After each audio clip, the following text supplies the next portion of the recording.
Army recruitment office Ahmedabad દ્વારા ભારતીય સેનામાં જોડાવું વિષય પર એક પ્રેરક વાર્તાલાપ યોજવામાં આવ્યો હતો। આર્મી રિક્રુટમેન્ટ ઓફિસ અમદાવાદ દ્વારા એનસીસી હેડક્વાર્ટર લો ગાર્ડન ખાતે ભારતીય સેનામાં જોડાવું વિષય પર એક પ્રેરક વાર્તાલાપનું આયોજન કરવામાં આવ્યું હતું। આ કાર્યક્રમનું આયોજન ભારતીય સશસ્ત્ર દળો, ખાસ કરીને ભારતીય સેનામાં કારકિર્દી માટે કેડેટ્સને પ્રોત્સાહિત કરવા માટે કરવામાં આવ્યું હતું, જેમાં સિનિયર અને જુનિયર ડિવિઝનના 317થી વધુ એનસીસી કેડેટ્સે ઉત્સાહ અને દેશભક્તિના ઉત્સાહ સાથે ભાગ લીધો હતો, જેમાં એનસીસી કેડેટ્સ માટે ભારતીય સેનામાં પ્રવેશના વિવિધ માર્ગો પર વિશેષ ધ્યાન આપવામાં આવ્યું હતું।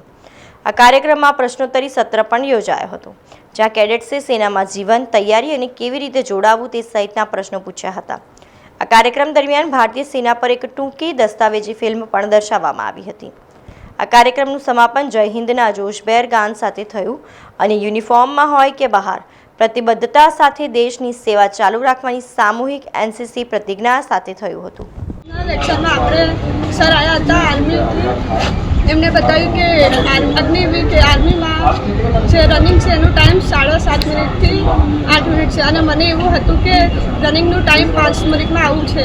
મને મારા રનિંગ પર કોન્ફિડન્સ નહોતું, પણ અત્યારે ખબર પડી કે સરે 7.5 મિનિટ કીધું તો મને મારા રનિંગ પર કોન્ફિડન્સ ગયું અને હું 7.5 મિનિટમાં રનિંગ કરી લઈશ એ મને કોન્ફિડન્સ છે અને મારા મિત્રોને પણ હું કહીશ કે 7.5થી 8 મિનિટમાં રનિંગ પૂરી કરીશ।